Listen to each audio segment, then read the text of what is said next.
So for those of you who don't know, today is Easter. Or at least that's what Google tells me. I never actually remember what day Easter is. I kind of just wait till all the aisles in the stores start being covered in Easter-themed candy and baskets. And then I'm like, nice, Easter's almost here. Now usually on Easter, some families will go to church or have an Easter egg hunt with those plastic egg things that have candy or money in it. But my family does none of that. Now my family does have a tradition of hiding eggs, but not just any Easter egg. See, we use real eggshells, and inside the shells we put, get this, flour. That's right, good, old-fashioned flour. Now you may be asking, well, what the heck are you supposed to do with egg with a baking ingredient in it? Shh. Well, here's what you do, my friend. Some adult will be in charge of hiding the eggs, and when you find one, you find the closest person near you, and you smash it on their head. It gets on you, it gets on them, it gets everywhere. These little things are basically perfect little flour bombs. Now I know that there's some people who fill eggshells with confetti, but nah, that's way too weak. You break an eggshell with confetti in it and it's fun for 2 seconds before it all just falls off? But with flour, it's on you and it stays. You don't go to Easter dinner in nice clothes. No.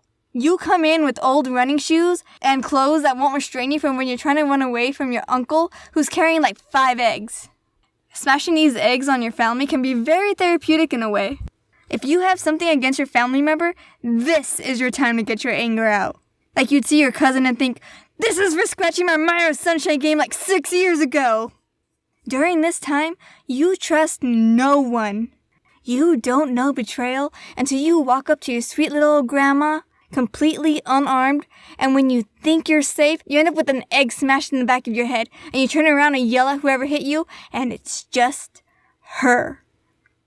I trusted you. One Easter, I got the bright idea to get a bag to hold my eggs. You know, basically to help stock up on ammunition. But then my older cousin saw it, and in that moment, I knew exactly what he was going to do. But it was too late to run away. He crushed all of my eggs. I tried to pick up the remnants and throw it at him, but it was too late. My attack was ineffective, and the deed was done. Needless to say, I don't use a bag anymore. It's been years since then, but I am still salty about it. I make it my personal mission to get my cousin with at least 1 egg each year, as if egging him will avenge my fallen somehow. We don't really have rules when it comes to the game, only that you're not supposed to throw the eggs. You'd think that since they were eggshells that they'd break no matter what, but nope, you'd be wrong. You throw it at someone, it'd be basically the equivalent of throwing a rock. They don't break. Usually before we start, we give the smaller kids a 2-minute head start, while the rest of us wait to be set free. Then you basically shove the little kids out of the way, because you have one mission, man, and that is to get the eggs and to destroy. When the game is on, there is no safe space. Everyone is both the hunter and the hunted. I try to get everyone, but sometimes I take mercy on the younger kids and the elderly. I mean, don't get me wrong, I still hit them for sure. The only difference is that right before I go in for the kill, I'll crush the egg a bit so that way when it makes impact, it'll hurt just slightly less.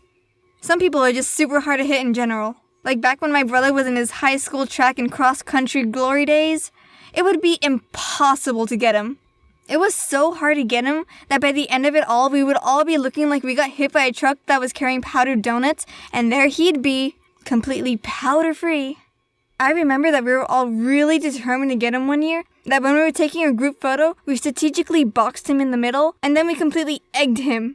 That basically goes to show that you could team up with your enemy if you have a common goal. This game is always super fun and exhausting, and when we can't find any more eggs, that's usually when we call it.